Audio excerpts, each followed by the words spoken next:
लेकर प्रदेश में दिनों रोज नए नारे और पंक्तियां गढ़ी जा रही हैं। इसी क्रम में अशोकनगर में एक जनसभा को संबोधित करते हुए राज्यसभा सांसद ज्योतिरादित्य सिंधिया ने कहा कि आज शिवराज सिंह चौहान और ज्योतिरादित्य सिंधिया एक साथ खड़े हैं और अगर जनता आशीर्वाद देती है तो राज्य में शिव ज्योति एक्सप्रेस चलेगी। देखिए खास रिपोर्ट।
मध्य प्रदेश में उपचुनाव को लेकर पूर्व केंद्रीय मंत्री और बीजेपी के राज्यसभा सांसद ज्योतिरादित्य सिंधिया पूरी मजबूती के साथ चुनावी मैदान में डटे हुए हैं।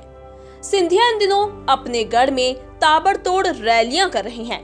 इसी क्रम में अशोकनगर जिले में पहली बार प्रदेश के मुख्यमंत्री शिवराज सिंह चौहान और राज्यसभा सांसद ज्योतिरादित्य सिंधिया एक साथ मंच पर दिखे। दोनों नेताओं ने जिले में करोड़ों रुपए के विकास कार्यों का लोकार्पण और शिलान्यास किया। इस दौरान सिंधिया ने अपने पिता को याद करते हुए कहा कि सन 1980 में एक ट्रेन चली थी। उस ट्रेन का नाम मोती माधव एक्सप्रेस था। इसमें उन्होंने मोतीलाल वोरा और पिता का जिक्र करते हुए कहा कि वो ट्रेन पूरे एमपी में विकास की आंधी लाई थी।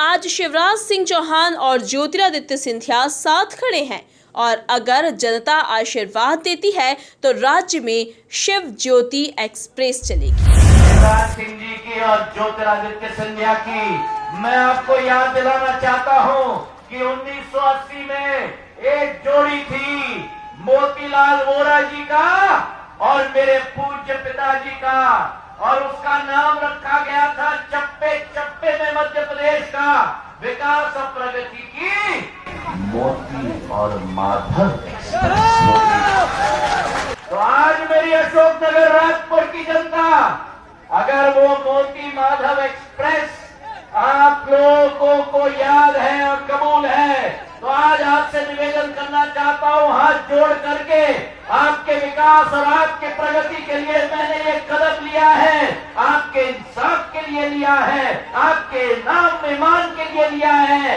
आपके सम्मान के लिए लिया है। तो आज आपके सामने शिव ज्योति एक्सप्रेस खड़ी हुई है मेरे भाई और बहनों।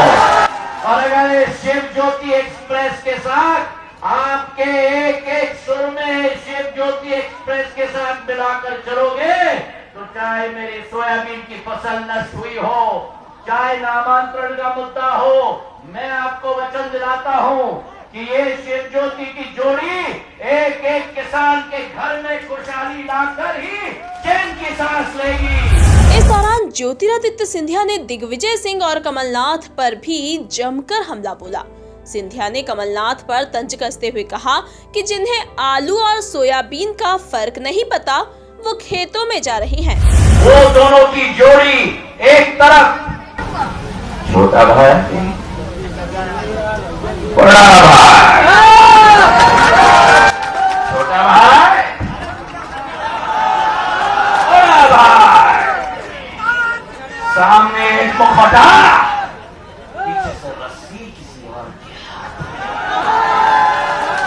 ये बताया ना इन्होंने, ट्रांसफर उद्योग, रेत खनन उद्योग, शराब का कारोबार, जनता से लेना देना नहीं। जब ओलावृष्टि और अतिवृष्टि हुई थी अशोकनगर में, मैं आपके बीच में आया था। मुख्यमंत्री कमलनाथ कभी आए? चेहरा देखा? अब देखोगे चेहरा, क्योंकि चुनाव आया है। अब देखोगे चेहरा। सीहोर के खेत में गए थे सोयाबीन की फसल देखने के लिए। सोयाबीन और गेहूं में अंतर नहीं मालूम जिसको, आज खेत में जा रहा है देखने के लिए फसल। वहीं मुख्यमंत्री शिवराज सिंह चौहान ने कमलनाथ पर तंज कसते हुए कहा कि चेहरा किसी और का दिखाया और फेरा किसी और के साथ लगवा दिया। ये जसपाल जब गवाए, ये जब भी जाते थे कमलनाथ जी के पास, चलो चलो टाइम नहीं है, चलो चलो टाइम नहीं है, पैसे नहीं है, चलो चलो चलो चलो चलो चलो। ये लिस्ट लेके गए थे जिसके पत्थर आज लगे हुए। आनंदी सिंधिया जी का तो जाओ मुख्यमंत्री कमलनाथ के पास। इन 15 महीने में 15 रुपया का काम नहीं किया कमलनाथ। शर्म आनी चाहिए जनप्रतिनिधि को। आज अपना दुखड़ा रोना पड़ रहा है, अपनी व्यथा कहनी पड़ रही है। जब विकास के काम नहीं हुए, जनता से किए वादे निभाए नहीं, जनता माफ किया नहीं। अटल पांडे जी आपकी प्रगति और विकास के लिए काम कर रहा था, विकास के काम मांग रहा था, जनता की समस्या बता रहा था। बताओ उसकी बात सुनी जानी चाहिए थी कि नहीं? अरे गौर से बताओ, सुनी जानी चाहिए कि नहीं? और नहीं सुनी तो जसपाल ने त्याग पत्र देके अच्छा किया कि बुरा किया? अरे गौर से बताओ, अच्छा किया कि बुरा किया? ऐसे मुख्यमंत्री का क्या करते, अचार डालते? वहीं सीएम शिवराज ने पूर्व कांग्रेस सरकार से मिले खाली खजाने पर कहा कि कांग्रेस की नीति, नियत और नेता ठीक नहीं है, इसीलिए लक्ष्मी जी उनसे रूठी थी। अच्छा कांग्रेस ही बड़े है ना, वहां का पूछते पैसा कहां से आएगा? अलाउद्दीन का खजाना हाथ लग गया क्या? अरे इनका तुम्हारी नीति, नियत और नेता तीनों ठीक नहीं थे तो लक्ष्मी जी रूठ गई। कुल मिलाकर मंच से दोनों नेताओं ने अपनी इस नई जोड़ी को शिव ज्योति एक्सप्रेस का नाम देकर जनता से जमकर वादे किए। अब चंबल की जनता इस एक्सप्रेस की सवारी करती है या नहीं, ये तो उपचुनाव के परिणाम ही बताएंगे। अशोकनगर से एमपी न्यूज के लिए कृष्णा चौधरी की रिपोर्ट।